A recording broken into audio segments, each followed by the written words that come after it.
Pues vamos a empezar con me voy a volver a poner aquí, que creo que ha ido bastante bien. Vamos a empezar con el teatro anterior a la Guerra Civil, ¿vale? Aquí el contexto histórico que tenemos es muchísimo más largo. ¿Me vais siguiendo? ¿Me seguís? Thumbs up. Sí. Vale. El contexto es muchísimo más largo. ¿Por qué? Porque aquí sí que englobamos desde el modernismo, ¿vale? Desde ese final del siglo XIX hasta la Guerra Civil Española, ¿vale? Es un contexto más largo. Pero es que si pongo todo el contexto no me cabe todo. Pues simplifica, pues dilo a grandes rasgos, ¿eh? Pues nos enmarcamos dentro de la Restauración Borbónica, la Segunda República y la Guerra Civil y ya está, ¿vale? O enmarcáis las cosas más básicas, no sé, es que os podéis poner ahí y que coexisten diferentes tendencias, desde la modernista y después más generación del 98, que algo va a haber, hasta la vanguardista. Son cosas que podéis decir, ¿vale? ¿Ok? ¿Bien? Entonces, vosotros vais eligiendo, no lo podéis poner todo. Es que si ponéis todo esto sería una pregunta de contexto histórico y ya no es pregunta, ¿vale? Entonces, es una parte, ¿eh? Lo tenéis que simplificar, elegir lo más relevante y ponerlo, ¿vale? Entonces, pues me voy a ello. ¿Qué nos vamos a encontrar sobre todo en el teatro anterior al 36? Aparte de dos figuras muy relevantes, que van a ser Valle y Lorca, hay otras, hay muchísimas más, pero las dos más relevantes que necesitarán un apartado per se serán Valle y Lorca. Nos vamos a encontrar con un teatro que muestra una dicotomía. En primer lugar, vamos a tener, dicotomía es como una dualidad también, ¿eh? Un teatro comercial, que sea el que dé dinerito, el que vende, y por otro un teatro renovador, que sea más, con más tintes vanguardistas, con más novedades, que introduce nuevos elementos, ¿vale? Vamos a empezar por el teatro comercial, que es el que ya se viene desarrollando desde finales del siglo XIX. Van a tener, va a estar bien visto por el público burgués, que va a ser el que lo va a consumir. Va a ser un teatro para las masas. Ojo, cuidado, las masas que lo puedan pagar, no todo el mundo podía ir al teatro. Además, pensad que es un teatro que tiene a los empresarios detrás que lo están patrocinando, ¿vale? Por tanto, es un teatro que se hace para que guste al público. Va a haber, bueno, como os decía, es un teatro que continúa ya el teatro del 19, ¿vale? Va a beber muchísimo del drama posromántico, después de los dramas costumbristas, de todo esto, ¿vale? Va a haber tres subcategorías dentro del teatro comercial, ¿vale? La comedia burguesa, el teatro cómico y el teatro en verso poético. Vamos por la primera, la comedia burguesa, o alta comedia, que también se la llama, va a tener como principal exponente a Jacinto Benavente, que obtuvo el Nobel en 1922. No tendremos autores en España que le van a dar el Nobel a Benavente, no digo yo que sea malo, pero teniendo a Valle Inclán en teatro, ¿no le den el Nobel a Benavente? Es que de verdad, ay, yo lo siento mucho, pero los señores que dan los Nobel se lo tendrían que haber hecho mirar. Por favor, será por autores que tenemos. Pero bueno, nada, bien está tener un premio Nobel. ¿Qué hace esta comedia burguesa? Pues como todas estas típicas comedias que son de entretenimiento, coge un tema de actualidad y lo critica, lo expone, pero de una manera muy de soslayo, muy elegante, porque no puedes criticar a aquellos que te pagan dinerito para que tú hagas tu obra, Así que va a hacer una crítica elegante sobre temas y cuestiones de actualidad. Va a mostrar las figuras arquetípicas del teatro, es decir, el típico, el Don Juan, el no sé qué, la niña tonta, el graciosillo, es decir, sus figuras van a responder a arquetipos y las obras también, Y van a ser obras que en su puesta en escena pues sean más realistas, ¿vale? Y de Benavente, que es el autor representativo de este momento, podríais mencionar La Malquerida o Los intereses creados, ¿vale? Otro teatro que a mí ya me va gustando un poquitín más, sería el teatro cómico o costumbrista. obviamente por su cariz cómico va a ser de los que más gustaban al público, uno de los preferidos. Y pensad que en el teatro anterior hablamos de arquetipos. Ahora vamos a hablar de los tópicos de la vida cotidiana. Profe, ¿y no es lo mismo? Bueno, pues casi, pero no, ¿vale? Porque en este caso son tópicos idealizados, ¿vale? Y va a usar estereotipos. Esto es muy complejo, ¿vale? Pero hay la línea que separa el arquetipo del estereotipo del tópico es muy fina, ¿eh? Pero bueno, que lo tengáis ahí. Y eso va a mostrar esa visión de la realidad más idealizada, más graciosilla, de cosas de la vida cotidiana. Y como nuevos subgéneros vamos a tener el astracán y el sainete. El sainete, bueno, ya lo conocéis, ¿eh? El astracán tiene también esta parte más cómica. Y como autores, pues tenemos bastantes aquí, ¿eh? Destacarán los hermanos Álvarez Quintero con Mariquilla Terremoto. Fijaros el nombre, es que los mismos títulos ya son graciosos. A Pedro Muñoz Seca con La venganza de Don Mendo y a Carlos Arniches con La señorita de Trevélez. Profe, ¿me los tengo que saber todos? Pues tú verás, mencióname a una o dos. O si no te sabes las obras, al menos, o alguna obra y algún autor. Y si no lo sabéis, pues mencionáis por una parte los autores y por otra las obras, ¿vale? Pero mezclármelo las dos, no. O me lo mencionas por separado o te acuerdas de un autor y una obra y así lo podéis poner, ¿vale? ¿Sí? ¿Me vais siguiendo? Sí, súper. Luego, en el teatro en verso, que va a tener un poquitín más de influencia modernista, porque seguirá la moda más francesa, se verán temas históricos, fantásticos, obviamente va a ser en verso, y la métrica que va a usar va a ser precisamente la modernista, como os decía. Tenemos a diferentes autores y yo destacaría a tres. Primero a los hermanos Machado con La Lola se va a los puertos y luego a Eduardo Marquina con En Flandes se ha puesto el sol. Otro que podéis mencionar es a Villa Espesa, que os debe sonar también como poeta del modernismo, con la obra Avenú Meilla, ¿vale? Pero bueno, yo cogería lo mismo que antes, 1 o 2 que sean representativos y ya pensad que no tenéis tanto espacio y tenéis que seleccionar muy bien la información que vais a poner, ¿sí? Luego, esto sería el teatro comercial, el que da dinerito, el que vende. Recordemos, comedia burguesa con Benavente, teatro cómico con, por ejemplo, Pedro Muñoz Seca en La venganza de Don Mendo, teatro en verso con Eduardo Marquina en Flandes se ha puesto en sol, que es un teatro más de tipo modernista. ¿Bien hasta aquí? ¿Sí?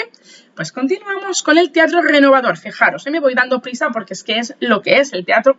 Es que el teatro comercial es así, es que es simple. ¿Por qué? Porque tiene que vender, no hay más. Ahora ya nos vamos al teatro renovador, que contrariamente a lo que os dije, el teatro comercial que tenía más el favor del público, estaba hecho para la masa burguesa que lo iba a consumir, el teatro renovador se va a desarrollar en círculos más minoritarios, ¿vale? ¿A quién tendremos aquí? Pues a todos los autores de la generación del 27 y sus precursores que sean innovadores. Unamuno, Jacinto Grau, Gómez de la Serna, Lorca ya es del 27, a Valle Inclán, o sea, es que tenéis autores tan Azorín, o sea, tenéis autores tan divergentes aquí dentro que no podemos hablar de que haya una línea específica, o sea, es algo muy que se extiende mucho y cada uno va haciendo las cosas que le van viniendo bien, ¿vale? Sí que en común tienen un creciente interés por la escenografía y en este caso va a aparecer una figura que en la actualidad nos parece básica, que es la del director de escena, la del director teatral. Antes esa figura la encarnaba o el primer actor, el protagonista, o el empresario teatral, que era el que decía lo que quería, ¿vale? Pero va a aparecer la figura del director de escena, ¿sí? Eso sí que será algo común, el interés por la escenografía y la figura del director de escena. Dentro de este teatro, ¿qué vamos a tener? Mirad, vamos a tener primero los grupos vanguardistas y luego lo que será propiamente el teatro de la generación del 27. Dentro de estos grupos vanguardistas va a estar la Sociedad Nueva de... Espérate que el nombre me lo tengo que leer porque nunca me acuerdo. La Sociedad Nueva de Escritores Dramáticos y Líricos. Yo la llamo la Sociedad Nueva, pero no, hay que ponerlo todo. ¿Y qué van a hacer los miembros de esa sociedad? Van a incluir tanto obras extranjeras para coger nuevas corrientes como las de autores noveles, los autores más jovencillos que vayan a publicar, ¿vale? Y también se van a encargar de actualizar los clásicos que nos vengan, por ejemplo, los de los siglos de oro, y también crearán el Teatro Nacional o el Mirlo Blanco, que lo veremos luego con Valle, ¿vale? Los del Mirlo Blanco sí que lo que van a hacer va a ser apartarse más de lo que sería la escena del momento, ¿vale? De los cánones. ¿Nos queda claro este primer grupo más vanguardista? Sí. De aquí nosotros sacaremos luego la figura de Valle Inclán, ¿vale? Que la trataremos como un tema aparte, como un subtema aparte, ¿vale? El teatro de Valle Inclán. ¿Me vais siguiendo? Más o menos. Más o menos, claro, lo entiendo. ¿Por qué? Porque en cuanto llegamos al vanguardismo, la cosa se desbarra. Con lo fácil que era el teatro comercial, ¿verdad? Exacto. Es que, bueno, pues que sepáis, tenemos dentro del teatro renovador el teatro vanguardista, del que luego tendremos una figura que será Valle Inclán, que la estudiaremos aparte. Otro teatro que tendremos dentro de este teatro renovador será el teatro de la generación del 27. ¿Vale? Que va a ser también vanguardista, pero va a ser un teatro más poético y que pretenderá acercar la escena al pueblo. ¿Cómo lo van a hacer? Pues creando compañías, como es el caso de La Barraca, que es una compañía fundada por Lorca y que va a recorrer España con diferentes obras teatrales, tanto clásicas como más actuales, ¿vale? ¿Sí? ¿Qué autores tenemos dentro del teatro de la generación del 27? Pues tenemos a Alejandro Casona. Seguramente muchos de vosotros habéis leído La Dama del Alba, que es un poquitín posterior, pero bueno, de su primera etapa y época, genial, fantástico. De su primera etapa podemos mencionar nuestra Natacha, ¿vale? Y si no, acordaros de La Dama del Alba, ¿vale? La simbología, la muerte, todo esto que aparece ahí en esa obra, que muchos de vosotros habéis leído en segundo o en cuarto. Luego también tendremos a Max Aub, y a otros autores como Jacinto Grau, etcétera, que ya vienen de épocas anteriores. Tendremos también a Valle, ¿vale? Que entroncará con la figura de ese teatro más vanguardista, luego ya lo veremos, con el esperpento, ¿vale? Y finalmente, paradigmático del 27 será Lorca, ¿vale? Resumen hasta aquí. Tendremos el teatro comercial con la comedia burguesa, el teatro cómico y el teatro en verso, y un teatro renovador que sea vanguardista en general, con una primera etapa puramente vanguardista y con un primer grupo puramente vanguardista y un segundo grupo que sea los autores que se adscriben a lo que sería la corriente dramática del 27. No solamente autores del 27, sino que se adscriban a la corriente dramática del 27. ¿De acuerdo? De aquí, del primer grupo, cogeremos a Valle Inclán y del segundo cogeremos a Lorca. ¿Me explico? Lo tenéis. Están las dos, ¿no? Valle Inclán es un personaje. A Valle Inclán ponlo aparte. Porque, mirad, aquí lo tenéis más o menos, si os fijáis, en el esquemita que os mandé, pues se va todo entrelazando. En este aspecto de aquí se va entrelazando, ¿vale? ¿Sí? Y fijaros que vanguardista, generación del 27, coinciden los autores y coinciden las compañías, la creación de compañías, si bien lo son las mismas. ¿Lo entendéis? No sé si lo veis aquí. ¿Veis que coinciden los autores, el tipo de teatro, y coinciden los autores y las compañías? ¿Sí? Pues lo tenéis ahí un poquitín, ¿vale? Y bueno, y si lo queréis simplificar, lo podéis simplificar aún más. Nos encontramos un segundo tipo de teatro renovador que va a ser minoritario, en el que destaquen los vanguardistas y los autores del 27. Punto. Dos figuras importantes de esta corriente son Valle Inclán y Lorca. ¡Hala! Y hemos acabado. Si os parece mejor y os va a ir mejor para simplificar. ¿Sí? Separar los grupos. No necesariamente necesitas separarlos. Porque realmente los de la generación del 27, hola, eran vanguardistas. O bebían un poquitín de la tradición vanguardista, aunque le incorporan también la corriente popular. ¿Sí? ¿Mejor así, Thais? ¿Te resulta más simple de esta segunda manera? Sí, porque así de esta no me lío con Valle Inclán, que están los dos. Bueno, Valle Inclán no es que estén los dos, es que está aparte. Pero puede adscribirse a cualquier movimiento. ¿Te acuerdas de Valle Inclán cuando lo poníamos en el modernismo? Después de soslayo lo mencionábamos en el 98, aunque no fuera 98ista, y después lo mencionábamos en el esperpento. Valle es Dios, está en todas partes. ¿Sí? Sí. Pues si queréis, podéis simplificar, me parece bien, porque tampoco tenéis tanto espacio. Podéis simplificar el teatro renovador a un teatro minoritario que sigue las corrientes vanguardistas y al que se van a adscribir los dramaturgos de la generación del 27. Así que unes vanguardia, generación del 27, todo junto. ¡Pum! Se acabó. ¿Vale? Ok. Pero después las características propias de cada... Son comunes, fíjate que son muy similares. Coge las que son iguales. Vale. No tienes tanto espacio para poner. Fíjate que esto es 2 páginas y un poquitín más. Y tú tienes que hacerlo manuscrito, una cara y un poquito. O sea, es imposible que te quepa. Tú tienes que seleccionar la información que más te guste o a la que creas que tienes que darle relevancia. ¿Sí? Ok.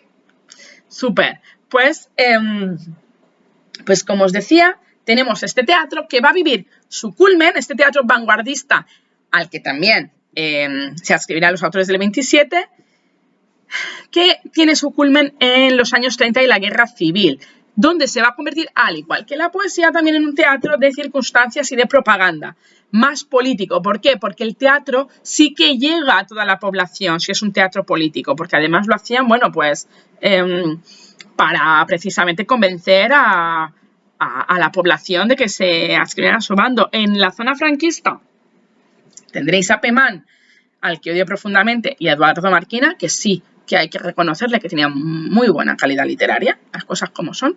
Y en la zona republicana tendréis como autores teatrales a Miguel Hernández, Max Aup y Alberti o Ramón J. Sender, ¿vale? Y otros que serán, para mí, muchísimo mejores, como Casona, que escribirán ya desde el exilio, ¿vale? Y también otros miembros de la generación del 27, tanto dentro como fuera de España, ¿vale?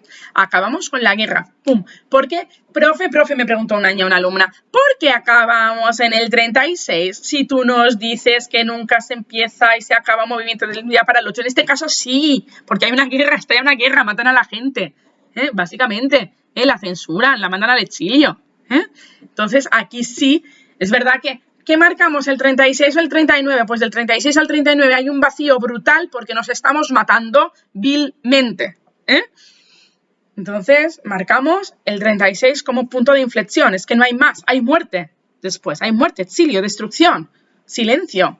Es que no va a haber más. Por eso el 36, ¡pum!, es un choque.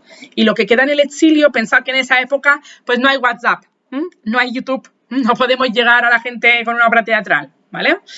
De ahí la importancia de marcar que el final de esta etapa va a ser el teatro de propaganda de la guerra, ¿vale? Y después ya veremos el pobre teatro cómo queda, bastante maltrecho. ¿Nos quedan claras estas dos corrientes? Insisto, lo tenéis ahí, Sería el contexto. Bueno, por cierto, me he olvidado de mencionar que hay que... Bueno, sí que lo he dicho, el contexto, Recordad que hay que agrupar desde el modernismo hasta la Guerra Civil Española. ¿Nos queda claro? Insisto en ello, teatro comercial, burgués cómico y teatro en verso, y teatro renovador que agrupa la vanguardia y los autores del 27. ¿Sí? Sí. Bien, pues ahora que tenemos esto, que sería el esquema básico, vamos a centrarnos en las dos figuras que destacan. ¿Cómo redactaría yo este tema? Pues mirad, tiene una redacción similar a la lírica de fin de siglo, donde nos centrábamos en Antonio Machado. ¿Os acordáis que hablábamos de la lírica de fin de siglo? Y explicábamos la lírica modernista, la lírica del 98 y luego hablábamos de la figura de Machado. Más o menos, ¿te quiere sonar? ¿Te quiere sonar? Bueno, me alegro de que te quiera sonar. Pues aquí será lo mismo. Tendremos que coger para redactar este tema y poner el contexto histórico muy breve, 4 líneas. Luego explicamos el teatro comercial con el teatro burgués, el cómico y el teatro en verso. Luego explicamos el teatro renovador, de cariz vanguardista y con los autores que se adscribirán a la generación del 27. Y finalmente hablamos de dos figuras que destacarán en el teatro anterior al 36, que son Valle Inclán y Lorca. Y hasta aquí sería la pregunta. ¿Nos queda clara un poquitín la estructura del tema? Sí, súper. ¿Sí? ¿Mejor así? Es un poquitín lo que os he puesto en el esquemita, ¿vale? Lo que quiero que os quede claro es lo que hay que redactar, ¿vale? Hasta aquí sería el tema. Y ahora ya voy a entrar en las dos figuras, que es la parte final. Profe, ¿cuánto tengo que escribir? Pues oye, mira, pues de lo que te acuerdes, lo que tú creas que sea necesario, depende de a quién le quieras dar más relevancia. Si te interesa dar más relevancia a Valle o a Lorca, si te interesa dar más relevancia a lo que es el teatro renovador per se o a las dos figuras, pues cada uno elegirá. La parte, no es que haya que ser muy originales, porque la historia de la literatura es la que es, pero sí que cada uno tiene que poner su sello ahí. No os podéis dejar la información básica, que es la que os he ofrecido, ¿vale? Y obviamente tenéis que mencionar a estos dos autores y sus obras, obviamente, y a poder ser también su estilo, pero no pasa nada, ¿eh? Es decir, de Valle tendríais que mencionar mínimo el Esperpento y Luces de Bohemia, y de Lorca, que trata temas universales, que la figura de la mujer es básica y que muestra la oposición de fuerzas, el deseo frente a los paradigmas sociales, y obras como La casa de Bernarda Alba, Bodas de sangre y Yerma. Esto sería lo básico, ¿de acuerdo? Es un tema largo, pero en el fondo es un tema muchísimo más, que se puede reducir más. Así como en la generación del 27 hay que ponerlo casi todo, en el teatro anterior al 36 tú puedes seleccionar la cantidad de información que pones de cada apartado, ¿sí? Entonces, me voy a centrar en Valle Inclán. A Valle ya lo conocéis, autor de Pontevedra, y va a ser, vivirá en Madrid, y va a ser el ¿Por qué es Valle la estrella? Porque va a ser el primer revulsivo al teatro comercial. Cuando todo el mundo estaba haciendo teatro comercial, él va a hacer lo que les da la gana, que es lo que ha venido haciendo siempre, básicamente. Sabéis que él empieza desde el modernismo, ¿vale? Y va a evolucionar hacia el esperpento, que será un poquitín la vanguardia expresionista hispánica. Es decir, lo que yo saco de dentro. No va a ser la realidad objetiva, sino cómo yo interpreto de manera grotesca la realidad. ¿Os acordáis de esto? Que lo vimos tanto en Valle al principio, cuando lo vimos en el modernismo, como en las vanguardias, como ahora que lo voy mencionando. ¿Lo recordáis? ¿Que representa la realidad cómo? De manera grotesca. La deforma. Ahora os lo recuerdo. ¿Alguien se acuerda de que yo les dije lo de los espejos cóncavos y convexos y hacer pasar la realidad por el callejón del gato? ¿No? Vamos a ello. Dime. Ah, pues va a ser eso. Sí, sí. Vamos a ello. Entonces, Valle va a ser el primero que va a revolucionar el teatro. De ahí su importancia, ¿vale? Veremos luego las diferentes etapas, ¿vale? Y él va a tener su propia vanguardia, que va a ser el esperpento, que va a consistir precisamente en una estética deformadora. Va a mostrar una realidad caricaturizada, ¿vale? O más exagerada o más reduccionista, ¿vale? De lo que solía ser el teatro, ¿vale? ¿Qué va a ser el esperpento? El esperpento es la distorsión, es esa exageración, ¿vale?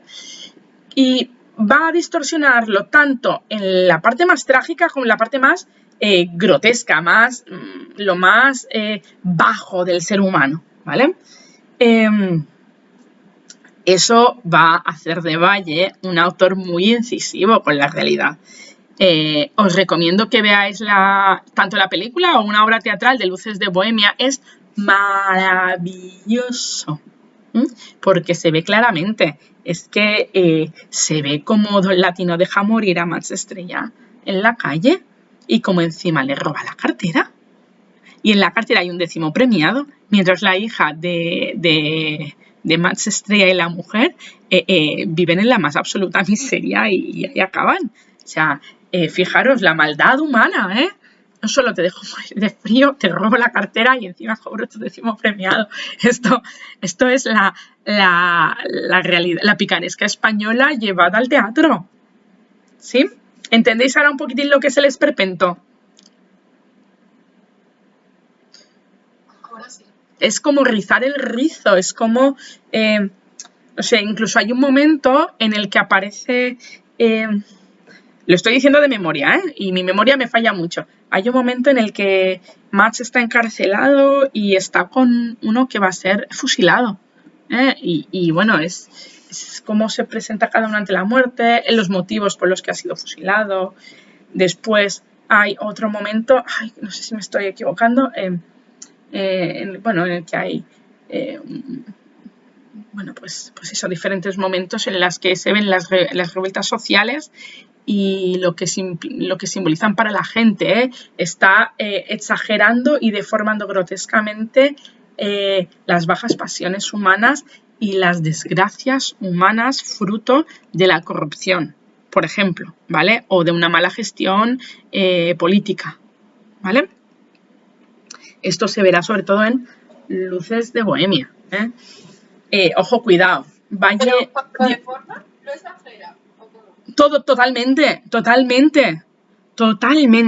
Es una exageración brutal, pero es una exageración que ya, según Valle, él dice que esta exageración ya existía en la tradición hispánica. Y os voy a mencionar a un pintor que es Goya. ¿Os suena Goya? Sí. ¿Vale? ¿Qué cuadros os suenan de Goya? Lo voy a buscar aquí. ¿A alguien le suena algún cuadro de Goya? ¿Alguien ha estado en el Museo del Prado o por ahí por Madrid? Ay, venga, móvil, date prisa. Ay, pues, jolín. ¿No os suena? Ahí, jolín.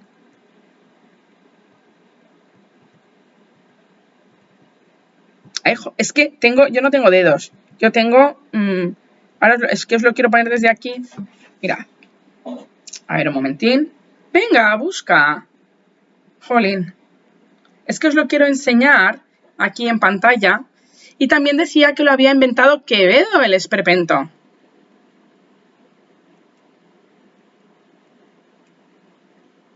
¿Os suena Quevedo?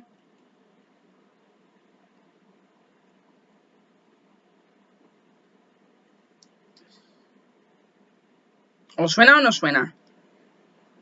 Sí, Quevedo sí. El nombre sí, pero no me digas que nada, porque... Mirad. A ver. Esto es esperpento. Esto. No sé si se ve también con la grabación, ¿vale? Fijaros. Es esperpento, no. A ver, estos son los fusilamientos del 3 de mayo, un cuadro de Goya. Pero fijaros, ese juego con luces, con sombras, con el foco en el... Perdón, que se me ha ido. Con el foco en el fusilado, fijaros, ¿vale? Esto, las luces, las sombras, que también nos recuerda al barroco español, ¿vale? ¿Os acordáis?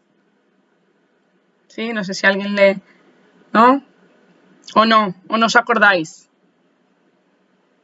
Tercero de la ESO. Me suena mucho de historia, pero... ¡Hombre! Menos mal. Eso iba a decir yo, que este cuadro no... ¿Lo habéis visto? Claro que sí, por favor. Los fusilamientos de mayo de Goya, ¿sí? Entonces, esperpento es un movimiento, es lo que no. El esperpento es el expresionismo hispánico, un movimiento que Valle desarrolla individual y exclusivamente en España en el primer tercio del siglo XX, más o menos, y que recibe influencias o bebe un poquitín de lo que ya era la picaresca española y de la obra pictórica tanto de Goya como la de Quevedo, como la obra literaria de Quevedo, que también deformaba la realidad brutalmente. ¿Sí? ¿Bien? ¿Bien hasta aquí? ¿Vale? Pues el esperpento sería eso, la deformación grotesca de la realidad. Y Valle insiste en que él no está haciendo nada nuevo y que eso ya lo estaban haciendo Goya y Quevedo en la tradición hispánica. ¿Vale? Y bueno, y él decía que para él el esperpento es la imagen deformada que nos dan los espejos cóncavos y convexos, ¿vale? En Madrid estaba el Callejón del Gato y para él era hacer pasar la realidad por el Callejón del Gato, donde tú pues te vas alargando, pues empequeñeciendo, etcétera, ¿vale? Bien. Obra principal de Valle, Luces de Bohemia. Lo que quería era que entendierais el esperpento, ¿vale? Porque yo creo que sería también un buen cachito para poner en un examen un fragmento de Luces de Bohemia porque es muy fácil de analizar lingüísticamente esa obra, ¿vale? Eso, es teatro, diálogo, fácil, ¿eh? Y si no, tipología literaria, género lírico, género dramático, es que es muy fácil, ¿vale? Bien. Entonces, ¿qué será también importante en Valle? 5 etapas. La primera, que es la que nosotros ya conocíamos, es la modernista, que va a ser más refinada y va a tener, en ella va a destacar una obra que sea el Marqués de Bradomín, que por cierto es también el protagonista de las sonatas, el Marqués de Bradomín. De las 4 sonatas es el protagonista y luego ese nombre será el título de una obra teatral. Luego tiene una segunda etapa que es la del teatro mítico, en la que muestra una Galicia rural, permanente en el tiempo, y ahí pertenecerán también obras súper importantes, como serán ya más posteriores, ya nos estamos acercando a finales de la década de los años 10 hacia los años 20, con comedias bárbaras y divinas palabras, ¿vale?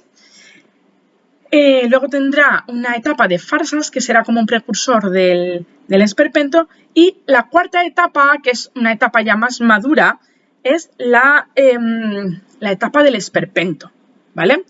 Y aquí tendremos Luces de Bohemia y Martes de Carnaval, ¿vale? Que es una trilogía, Martes de Carnaval, ¿vale? Y finalmente tendrá una última etapa que será una deformación ya del esperpento, fijaros. Ya va a ir un poquitín más allá, ¿vale? Pero lo más importante de estas etapas para mí serían la primera, la modernista, con el Marqués de Bradomín, la segunda de teatro mítico, con comedias bárbaras y divinas palabras, recordad que está la tercera que son las farsas, la cuarta que sería Luces de Bohemia y Martes de Carnaval, y finalmente la última etapa. De aquí, ya os digo, destaco la primera, la segunda y la cuarta, que son en las que él tendría las obras más representativas. La modernista, la Galicia Ruralidad Temporal, que sería una conexión un poquitín a caballo entre ambas, y la etapa del esperpento. ¿Sí? Con Luces de Bohemia y Martes de Carnaval. Atención, pregunta, ¿tenéis el ordenador delante o algún móvil delante? Sí. Buscad qué obras forman parte de Martes de Carnaval. Estamos haciendo ahora un quiz en directo.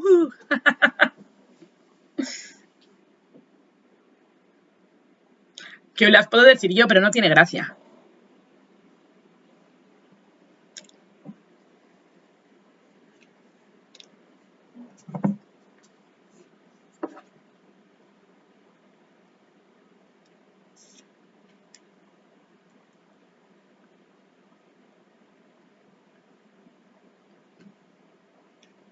Las galas del difunto. Vamos a ver. No. ¿Sí? Dale. La hija del capitán. ¿Sí? Los cuentos Los cuernos de Don Friolera, ¿eh? Esa es a mí la que más me gusta, ¿vale?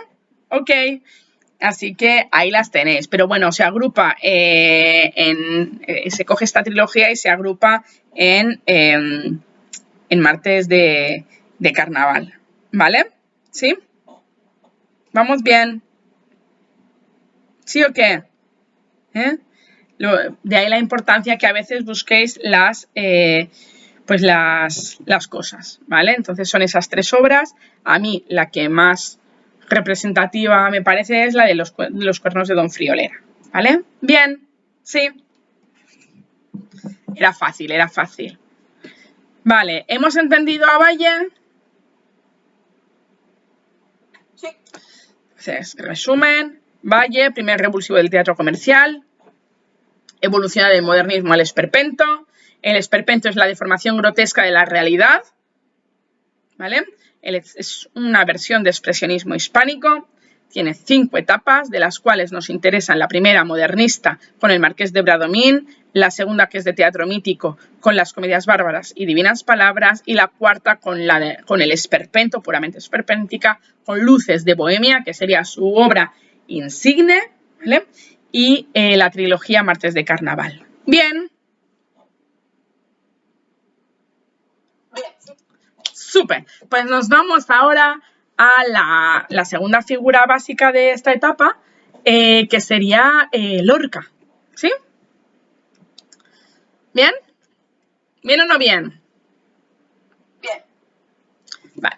Pues entonces, de Lorca ya sabéis que es un poeta y dramaturgo granadino, que vivió en la residencia de estudiantes, que fue miembro de la generación del 27, donde, bueno, pues ahí mantiene a lo largo de esa etapa en Madrid, conoce a sus demás colegas de la generación del 27 literaria y a autores como Dalí Buñuel, con los que tendrá buena amistad.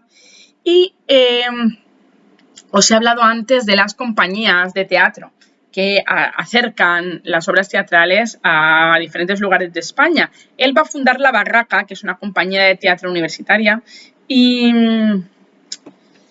van a hacer como giras, ¿no? ¿Y qué van a hacer? Pues van a llevar obras, los clásicos sobre todo los clásicos de los siglos de oro, Lope Tirso y Calderón, los va a llevar a toda España, ¿sí? ¿Bien, más o menos?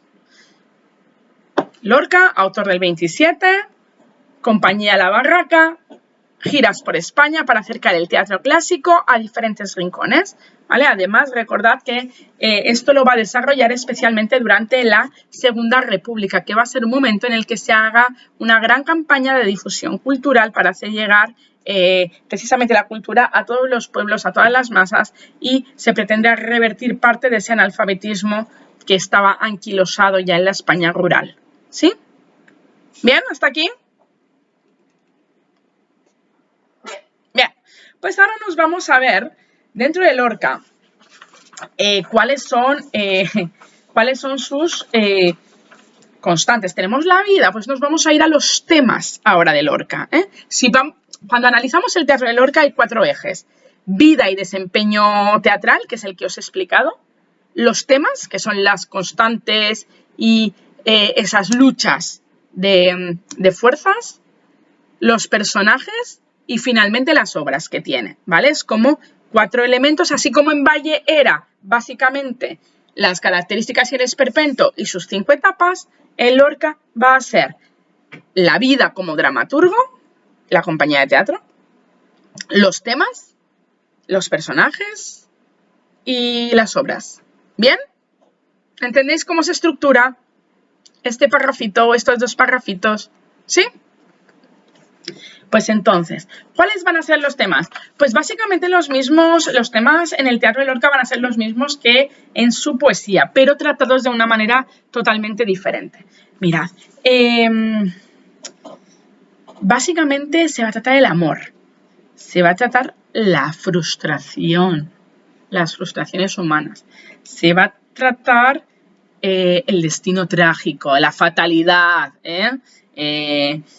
los miedos, la muerte, la esterilidad va a ser, la fertilidad. Aparece es decir, la figura del semental aparece en un montón de obras. O sea, es la figura del macho frente al hombre pusilánime aparece en muchísimas de sus obras. Esas fuerzas hay que entrar en contradicción. Esas son fuerzas opuestas. Y estas dos fuerzas opuestas se estructuran en torno a lo que se va a dar en llamar el principio de anterioridad, es decir, la tradición, el orden, la estructura, y el principio de libertad, el instinto, el deseo. Ese instinto y ese deseo van a chocar con el orden y la tradición. El principio de anterioridad choca con el principio de libertad. ¿Lo entendéis esto? Es decir, el orden y la tradición chocan con el instinto y el deseo. Lo social choca con lo individual. ¿Lo veis ahora?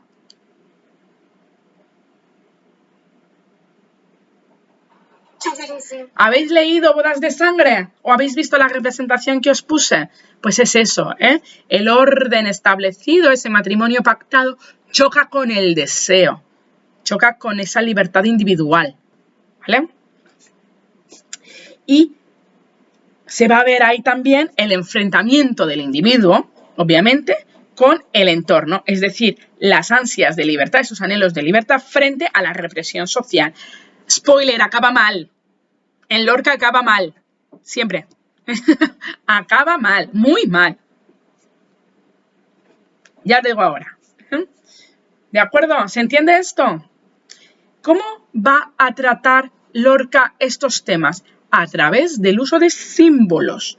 Y esos símbolos se van a ver tanto a lo largo de la obra como en la escenografía. ¿Vale? Os he hablado de la figura del semental, el caballo semental como fuerza masculina desbocada. Las sábanas blancas como símbolo de pureza. El agua, que según sus estados, si es un agua clara, cristalina, es fecundidad, si es un agua torrencial, es una fuerza destructiva, si es un agua estancada, es la esterilidad, es la podredumbre.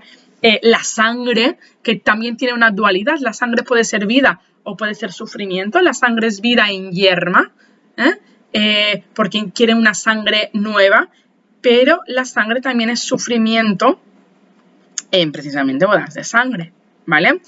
Ojo, cuidado que esa sangre en yerma también tiene una dualidad. Vale, estoy reduciéndolo mucho, ¿no? Pero la sangre menstrual indica que ella no está concibiendo un hijo, pero también la sangre nueva es la sangre de los partos. Es decir, tiene ese doble foco, esas dos fuerzas que se oponen en el mismo símbolo incluso, ¿vale? ¿Sí? Y también va a ser importante, lo será muchísimo más en la poesía, pero también va a ser importante la simbología de los colores, el azul, el verde, el negro, el blanco, cada color va a tener... ¿No? Dime. Esto, como en la narrativa. En la poesía, como en la poesía, sí, sí. Sí, totalmente, totalmente. Es lo mismo, bueno, es lo mismo, en diferentes dimensiones, pero obviamente los símbolos, recordad que la simbología es la que es y tú la puedes transferir a la obra que tú estés creando en ese momento. Incluso dentro de las obras dramáticas de Lorca aparecen fragmentos líricos, cancioncillas, como lo que sería, no sé si aquí hay alguien de latín, pero y de griego, como lo que serían los coros en las tragedias griegas clásicas, ¿vale? O sea, aparece un poquitín y generalmente los coros son la voz social, ¿no? Y también puede ser las cancioncillas que se van entonando, etcétera, Esto en diferentes obras. Pero bueno, lo tenéis ahí, esas dos fuerzas opuestas siempre, El deseo contra el orden social, lo que tú quieres frente a lo que te permiten hacer, esa lucha, ¿vale? Y obviamente se muestra a través de los símbolos, lo percibimos a través de los símbolos, ¿vale? Entonces ya tenemos la segunda dimensión, aparte, primero la dimensión vital como dramaturgo de Lorca, la segunda, la dimensión de los temas, la tercera dimensión está muy relacionada con esos temas duales, ese choque de fuerzas, y es que Lorca se centra en los personajes que configuran la obra. Son personajes marginados. Son personajes que tienen como destino sufrir, están abocados al dolor, a la soledad y en la mayoría de los casos a la muerte, ¿vale? Y generalmente se va a centrar en las mujeres. Lorca va a dar mucha fuerza al personaje femenino.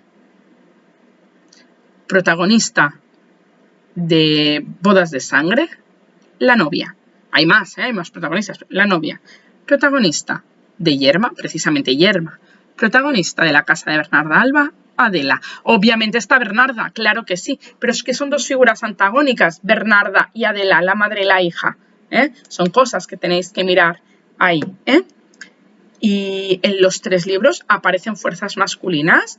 En Bernarda Alba aparece Pepe el Romano. En Bodas de Sangre aparece Leonardo. Y en Yerma es una fuerza masculina, pero es una fuerza masculina sosegada. Está el hombre pusilánime, que es Juan, que es su marido. Después aparece una fuerza masculina sosegada que no es negativa, ¿vale? Que sería la figura de, que creo que se llamaba Mario, si no voy mal, el marido de su amiga. Sí que se le ofrecen otras cosas, etcétera y tal, pero ella no, Yerma es en esa dicotomía entre la pasión y el deseo, pues todavía no os hago spoiler. No os lo digo, es una obra maravillosa. Pues en esa dicotomía, en ella pesa muchísimo la tradición y lo correcto, pero bueno, ahí os lo dejo, para que veáis esos personajes femeninos fuertes, ¿vale? Y bueno, finalmente, la última dimensión en Lorca sería la de las obras. Nosotros nos hemos centrado en las tragedias y dramas, que se desarrollan en un ambiente rural y en el que las fuerzas naturales imponen un destino trágico, y la mujer es la protagonista. Pero antes de llegar a estas tragedias y dramas, muchas de ellas inspirados en hechos reales, como os he dicho antes, os recomiendo seguir Literaturas en Español, que es una página de Instagram que está bastante bien y bueno, tiene algunos memes al respecto.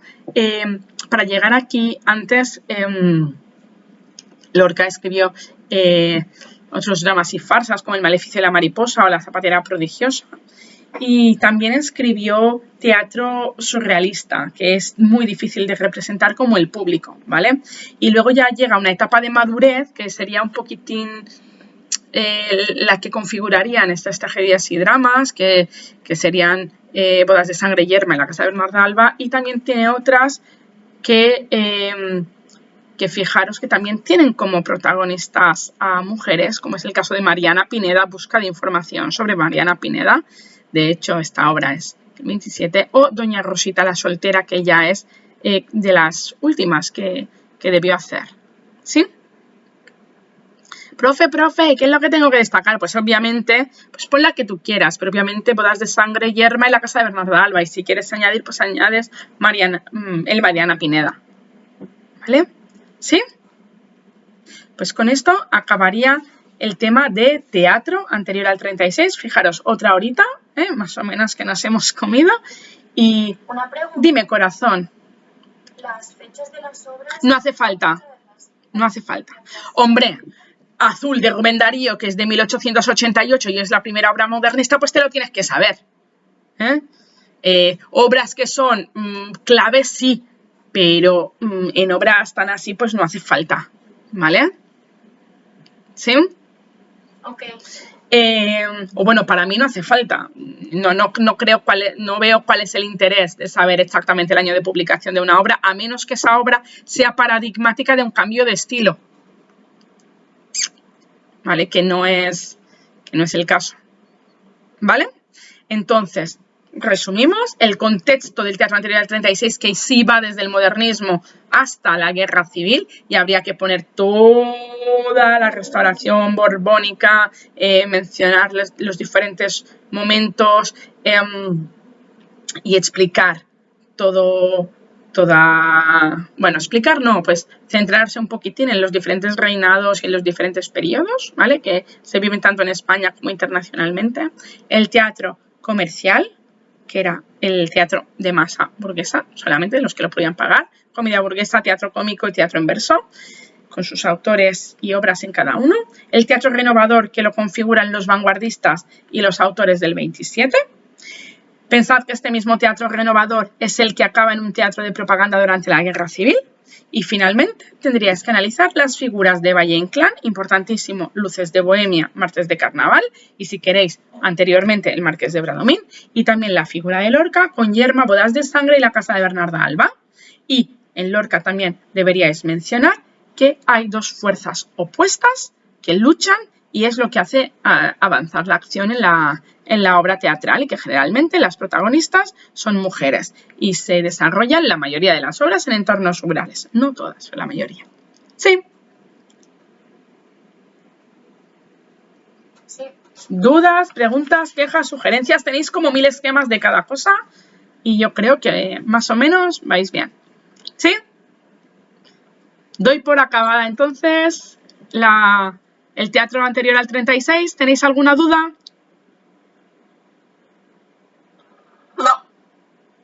No. Bien, bueno, pues voy a parar la grabación.